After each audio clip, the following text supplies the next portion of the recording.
El anarquismo, un ensayo de Dr. Miguel M. Padilla. A. Doctrina y realidad del anarquismo, del griego anarquía, no gobierno. La doctrina del anarquismo no es difícil de exponer. Es una escuela o teoría que se proponía y teóricamente aún se propone aniquilar el actual régimen social, político y económico, colocando en su lugar la comunidad de los individuos, sin autoridad, sin religión, sin familia y sin propiedad. Sus adeptos no discrepan en el sentido de que la anarquía tiene como meta la desaparición del Estado y de sus regulaciones, encontrándose así los individuos fuera de toda coerción. En donde sí encuentran diferencias entre los promotores de esta filosofía es en su postura ante el uso de la violencia para imponerla y frente al derecho de propiedad.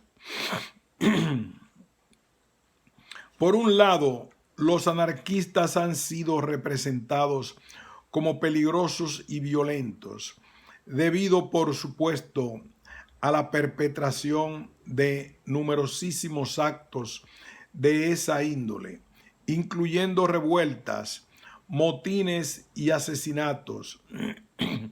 Así lo proponían, entre otros, los rusos Mikhail Bakunin y Peter Ilich Kropotkin, que consideraban la violencia como un medio necesario para imponer sus ideas, propiciando la acción directa de los trabajadores para destruir al Estado por todos los medios, comprendido el asesinato. Entre 1894 y 1901, por ejemplo, actos anarquistas individuales fueron el asesinato del presidente francés Sadi Carnot en 1894 por un anarquista italiano, Santo Caserio, el de la emperatriz Isabel de Austria en 1898 por otro italiano, Luigi Luchin, el de los primeros ministros españoles Cánovas del Castillo en 1897 por Michel Angiolillo y Canalejas en 1912, el del rey Humberto I de Italia en 1900 por Gaetano Bresci, el del presidente norteamericano McKinley en septiembre de 1901 por León Czolgosz, y sin agitar la enunciación, el zar Alejandro II fue asesinado el 13 de marzo de 1881 por un estudiante integrante del Partido Revolucionario Narodnaya Voli.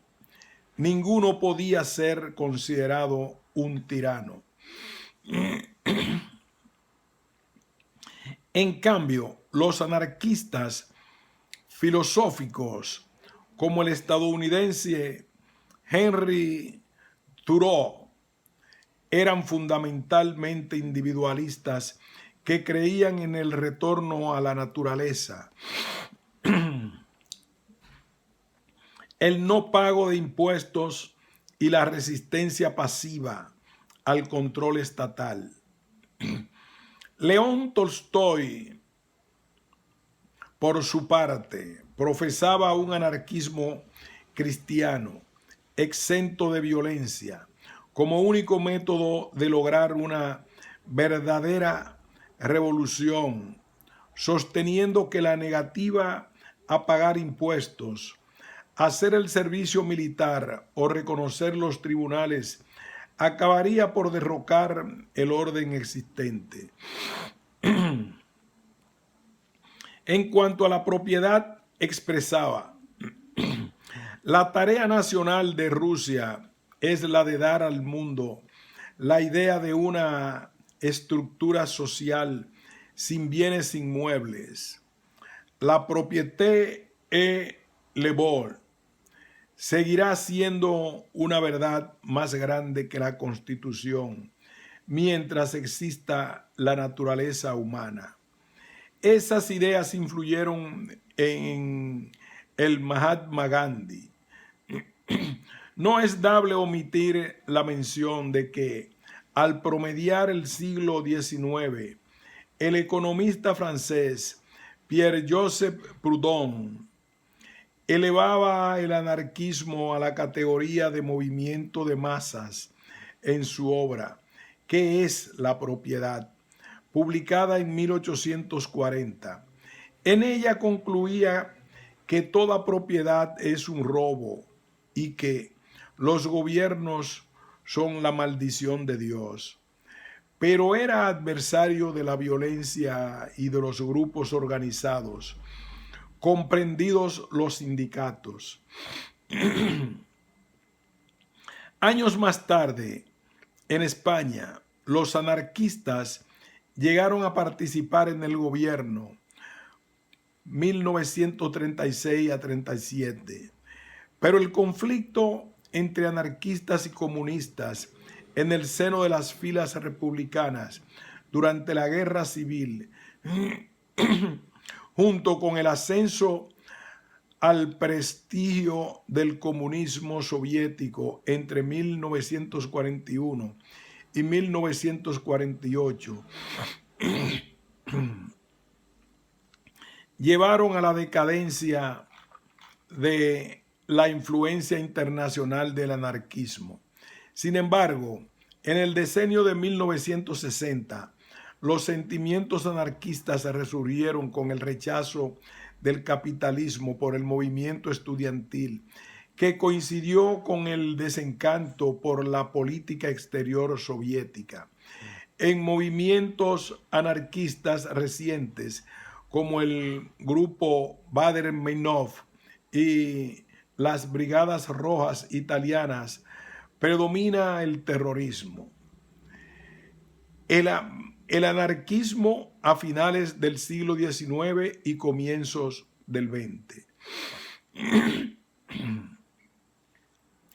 Tan encantadora era la visión de una sociedad sin Estado, sin ley, sin derecho de propiedad, en la cual, habiendo sido barridas las instituciones corruptas, el hombre sería tan libre como Dios lo había dispuesto, que 6 jefes de Estado fueron asesinados por esa causa en los 20 años anteriores a 1914. Fueron ellos el presidente Carnot de Francia en 1894, el primer ministro Cánovas de España en 1897, la emperatriz Isabel de Austria en 1898, el rey Humberto de Italia en 1900, el presidente McKinley de los Estados Unidos en 1901 y otro primer ministro de España, Canalejas, en 1912. Ninguno podía ser considerado un tirano. Sus muertes fueron los gestos de hombres desesperados o desilusionados para llamar la atención sobre la idea anarquista. Ningún individuo aislado fue el héroe del movimiento que devoró sus vidas. La idea era su héroe. Era, como lo calificó un historiador, un sueño de románticos desesperados. Tenía sus teóricos y pensadores, hombres de intelecto, sinceros y ardorosos, que amaban a la humanidad, Tenían asimismo sus herramientas, los hombres a los cuales la desgracia o la desesperación hacían susceptibles a la idea hasta que terminaban siendo poseídos por ella, llevados a actuar. Estos se convirtieron en los asesinos. Entre los dos grupos no existía contacto. Los anarquistas creían que, eliminada la propiedad, el rey de los males, ningún hombre podría nuevamente vivir del trabajo de otro, y la naturaleza humana quedaría liberada para buscar su nivel natural de justicia entre los hombres. La función del Estado sería reemplazada por la voluntaria cooperación entre los individuos y la aplicación de la ley por la ley suprema del bienestar general. Para llegar a este fin, ninguna reforma o modificación de los males actuales mediante el voto o la persuasión sería posible, pues la clase gobernante jamás cedería su propiedad a las reglas jurídicas que protegían el derecho de propiedad. De ahí, por lo tanto, la necesidad de la violencia. Solamente el vuelco revolucionario del maligno sistema existente podría lograr el resultado deseado. Una vez que las viejas estructuras se convirtieran en escombros, un nuevo orden social de la más amplia igualdad y sin ninguna autoridad, con suficiente de todo para todos, se establecería sonrientemente sobre la tierra. Esta propuesta parecía tan razonable que, una vez informadas de ella, las clases oprimidas no podrían dejar de responder. La misión del anarquismo consistía en despertarlas a la idea por la propaganda de la palabra y del hecho. Y un día, uno de ellos señalaría el momento de la revuelta. Durante el primer período del anarquismo, comenzado en los tiempos revolucionarios de 1848, sus dos principales dirigentes fueron Pierre Proudhon en Francia y su discípulo Michel Bakunin, un exiliado ruso que llegó a ser el más activo conductor del movimiento. Quien quiera pretenda gobernarme, proclamaba Proudhon, es un usurpador y un tirano. Declaro que es mi enemigo. El gobierno de un hombre por otro hombre equivale a la esclavitud, y sus leyes son telarañas para los ricos y cadenas de acero para los pobres. La más alta perfección para una sociedad libre era el no gobierno, al cual Proudhon fue el primero en darle el nombre. Anarquía. Desollaba al gobierno con desprecio. Ser gobernado es ser violado, inspeccionado, regulado, adoctrinado, controlado, censurado por personas que carecen de sabiduría y de virtud. Toda acción y transacción debe ser registrada, estampillada, grabada, patentada, medida, corregida, frustrada. Con el pretexto del bien público, el gobernado debe ser explotado, monopolizado, estafado, robado, y entonces, a la menor protesta o queja, castigado, difamado, desarmado, juzgado, condenado, fusilado, deportado, vendido, traicionado, ultrajado y deshonrado. Eso es gobierno. Eso es justicia. Eso es moralidad. Y pensar que entre nosotros hay demócratas que piensan que el gobierno es bueno, socialistas que bajo el nombre de libertad, igualdad y fraternidad sostienen esta ignominia, proletarios que se ofrecen para ser presidente de la República. ¡Qué hipocresía! Proudhon creía que la idea abstracta del derecho obviaría la necesidad de una revolución y que los hombres podrían ser persuadidos a través de la razón para adoptar la sociedad aestatal. Lo que agregó Bakunin con el ejemplo de Rusia bajo el zar Nicolás I fue la necesidad de una revolución violenta en oposición a su rival Carlos Marx, quien afirmaba que la revolución solamente podría venir de un proletariado industrial organizado y preparado para esa misión. Bakunin creía que la revolución esperada podría estallar en alguno de los países más económicamente atrasados, Italia, España, Rusia, donde los trabajadores, aunque mal entrenados, desorganizados y analfabetos, desconociendo sus propias necesidades, se encontrarían listos para alzarse al no tener nada que perder. La misión del revolucionario consciente consistía en popularizar la idea entre las masas, aisladas en la ignorancia y en el prejuicio por la clase dirigente. Era necesario lograr que tomaran conciencia de sus propias necesidades y despertar en ellos pensamientos de revuelta. Cuando esto sucediera, los trabajadores conocerían su propia voluntad y entonces su poder sería irresistible.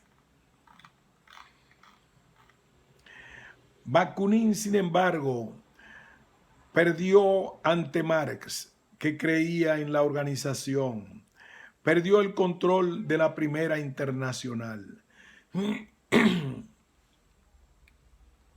Existía una inherente paradoja en la doctrina anarquista que rechazaba los partidos políticos, definidos por Proudhon como una variedad de absolutismo. Pero para llevar a cabo la anunciada revolución era necesario someterse a una autoridad, a una disciplinada organización. Siempre que los anarquistas se reunían para elaborar un programa, esta inescapable necesidad los enfrentaba. Fieles a sus ideas, la rechazaban. La revolución estallaría espontáneamente de las masas. Todo lo que hacía falta era la idea y una chispa.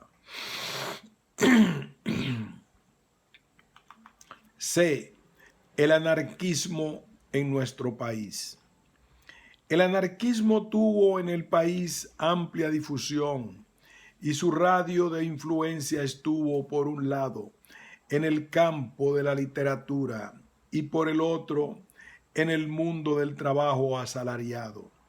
La primera Asociación Internacional de los Trabajadores, creada en 1868, en 1889 tuvo lugar otro congreso, en cuya oportunidad se fundó la Segunda Internacional Socialista.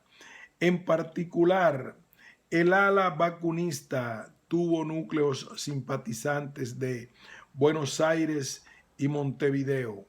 En 1857 se fundó la Sociedad Tipográfica Bonaerense, donde Bartolomé Victori y Suárez, periodista gráfico, editor, gravitó a través de su acción personal y de periódicos como El Artesano y La Crónica del Progreso.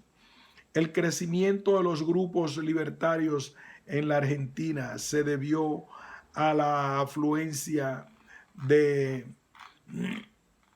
la inmigración por un lado y a las persecuciones que se generalizaron en Europa contra la Internacional, singularmente después de la Comuna de París, 1871. Militantes obreros y socialistas italianos, españoles y franceses llegaron a Buenos Aires y a Montevideo y reanudaron en el nuevo ambiente la difusión de sus ideas.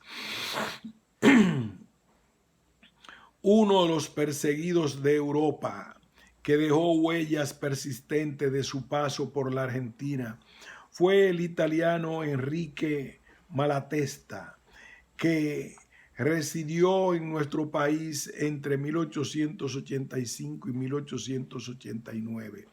Destacado impulsor del movimiento anarquista, publicó en Buenos Aires un periódico en español italiano, Las Cuestiones Sociales, y el periódico La Protesta, lanzado en 1897 y denominado desde 1901 La Protesta Humana, el diario ácrata más importante y permanente del siglo XX.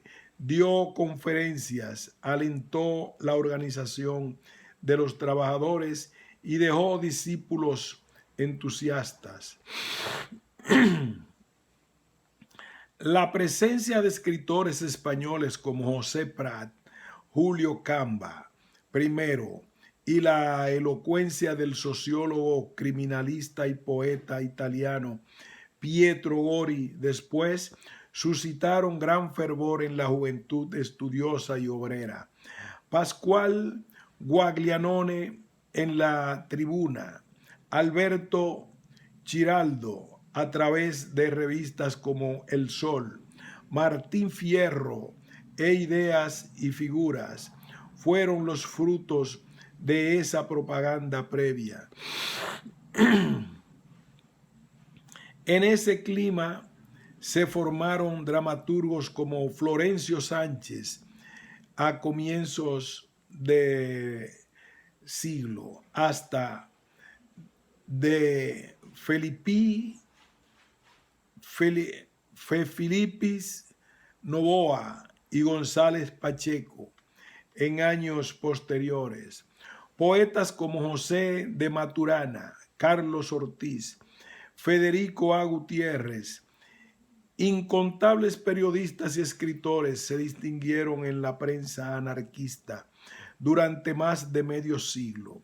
Algunos se apartaron después o buscaron campo de acción en otros sectores de la opinión, pero donde el anarquismo tuvo su base más dilatada y persistente fue en el movimiento obrero, en las luchas por derechos elementales de asociación gremial y por mejoras en las condiciones de vida en los años en que esa labor era juzgada subversiva. Animó la formación de sindicatos de oficio, dio vida a la Federación Obrera Regional Argentina, de larga y agitada historia. Estuvo en los movimientos de reivindicación de mejoras salariales y jornadas de trabajo más cortas, en gestos de solidaridad con víctimas simbólicas como Francisco Ferrer, Sacco y Vanzetti, etc. Las huelgas y agitaciones de 1901 a 1902 dieron origen a la ley de sección, conocida como de residencia, que autorizaba al Poder Ejecutivo a disponer la expulsión sin juicio previo de extranjeros considerados peligrosos o no gratos. Al aplicar esta norma, la justicia resolvió que se excluían de ella los extranjeros naturalizados. Fueron así deportados numerosos dirigentes gremiales, pues los conflictos obreros durante 1902 se habían llevado a cabo 27 huelgas violentas, dentro de un total de 99, la gran mayoría en la capital federal, en la provincia de Buenos Aires y en Rosario, importante centro anarquista, y la acción audaz del anarquismo militante, en el que revistaban individuos dispuestos a usar cualquier medio, incluso el asesinato y el terrorismo, alarmaron al gobierno. El anarquismo no reconocía ni Dios, ni patria, ni ley, como así tampoco la familia. No es de extrañar, por lo tanto, que un conocido himno acrático comenzara con esta letra: oíd, mortales, el grito sagrado de anarquismo y solidaridad. Oíd el ruido de bombas que estallan en defensa de la libertad. En los medios obreros intelectuales, entre anarquistas y socialistas, que llegaron a la ruptura en 1902 a raíz del segundo Congreso de la Federación Obrera, el anarquismo militante llevaba entonces la delantera. La mayoría de los afiliados a las organizaciones obreras quedóse con los anarquistas, inspirados por Gori, sin duda por la condición de desarraigo, explotación y marginación de un importante sector, de un importante segmento de los trabajadores de comienzos del siglo. Pero debe tenerse en cuenta que mientras en países como España y Francia los sectores más individualistas se inclinaron hacia posturas terroristas, en nuestro país los atentados fueron escasos y constituyeron una excepción a la regla. Esta es, desde luego, una cuestión opinable, si se recuerda que el 12 de agosto de 1905 se tuvo lugar una agresión al presidente Manuel Quintana por parte del anarquista Salvador Planas Vilella. Detenido en el acto en 1908, Francisco Solano lanzó una bomba contra el presidente José Figueroa Alcorta.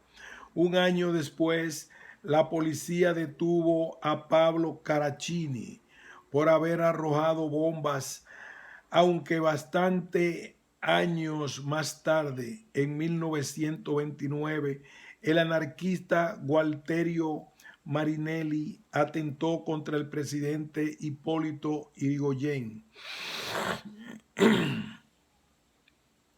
Los conflictos obreros crecientes desde 1907, orientados y sostenidos por los anarquistas, motivaron actitudes represivas en defensa del orden público, como la del jefe de policía de Buenos Aires, coronel Ramón L. Falcón, que el 14 de septiembre de 1909 sufrió un atentado que le costó la vida. Por el impacto que causó en ese momento, es de interés recordarlo en pocas palabras. El 14 de noviembre de 1909, en la intersección de las calles Junín y Quintana, fue arrojada una bomba al automóvil en el que viajaban el jefe de policía de la capital federal, coronel Ramón L. Falcón, y su secretario Alberto Lantigó, matando a los dos. El autor del atentado resultó ser el anarquista extranjero Simón Radowitzki, inmediatamente detenido, una de las figuras más simbólicas del anarquismo argentino. Siendo menor de edad, no se le aplicó la pena de muerte, sino la de prisión perpetua, a cumplir en el presidio de Ushuaia. El expresidente Hipólito Yrigoyen lo indultó en 1929.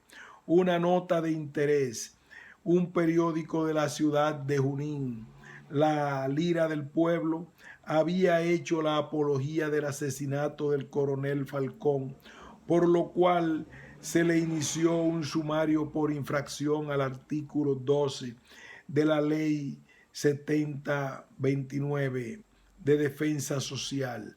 La Cámara Federal de La Plata, que intervino, lo sobreseyó, afirmando que dicha ley no era aplicable a los abusos de la libertad de imprenta.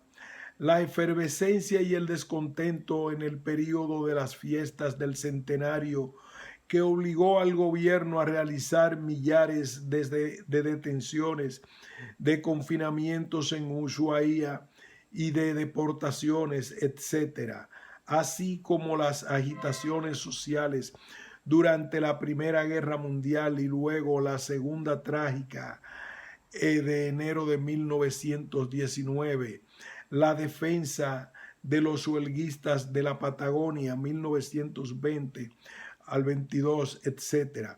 Son capítulos de la historia obrera argentina en que los anarquistas tuvieron influencia predominante, así como en grandes huelgas ferroviarias, de la construcción, de la metalurgia.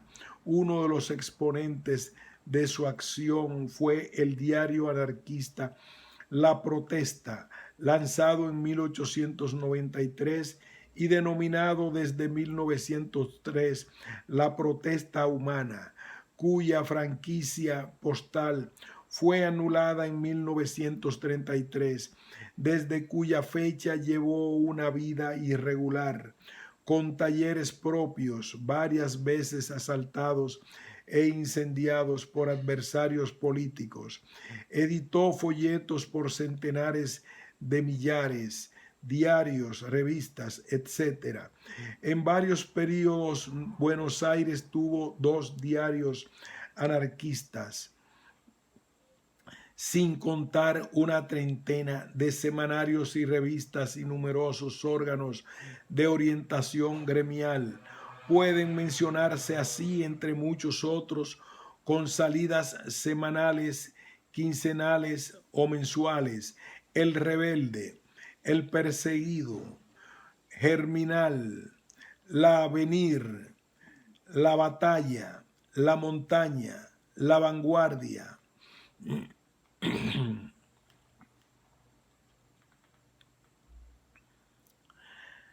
La Voz de la Mujer, Luz al Soldado.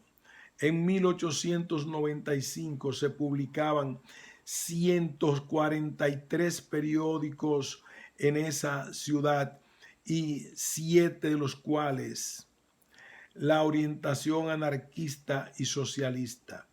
La política de persecución iniciada desde 1930, una vez impuesta la ley marcial por el gobierno de facto encabezado por el general José F. Uriburu, llevó a que el 10 de septiembre de ese año fuera fusilado en Rosario el anarquista José Penina, acusado de imprimir a mimeógrafo un volante contra Uriburu por orden del capitán Luis Sarmiento, oficial del Regimiento 11 de Infantería.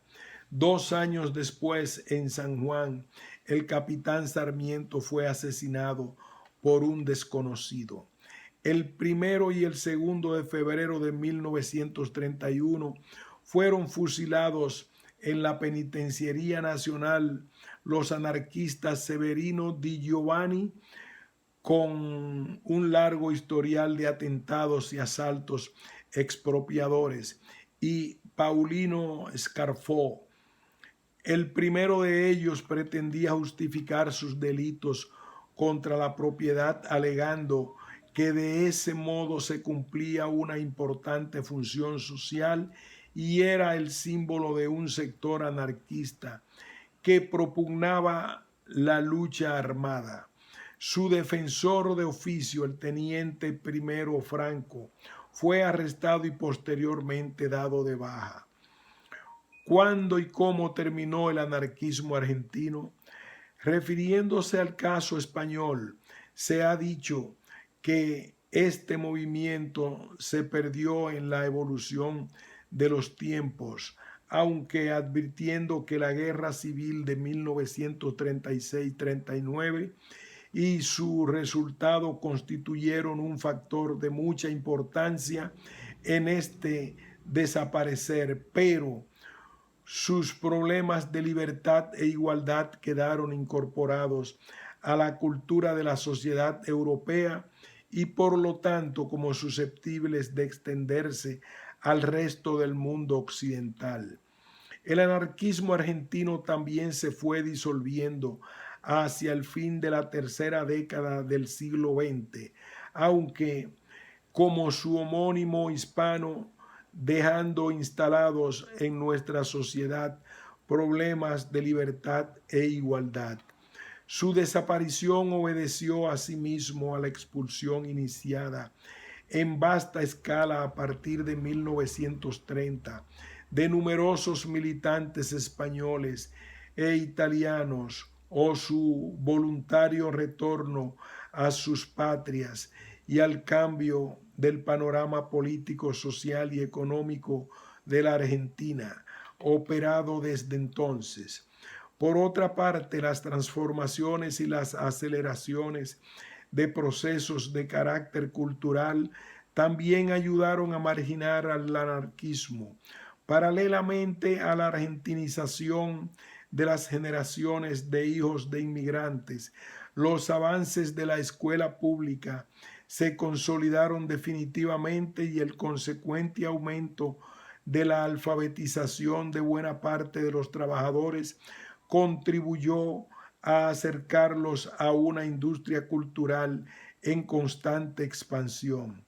Todo ello llevó pues al decrecimiento y muerte de este movimiento, sin perjuicio de lo cual debe señalarse que, como en otros ámbitos, mantuvo su beligerancia activa contra el socialismo de orientación marxista y contra el comunismo del Estado soviético. Fin de este ensayo sobre el anarquismo.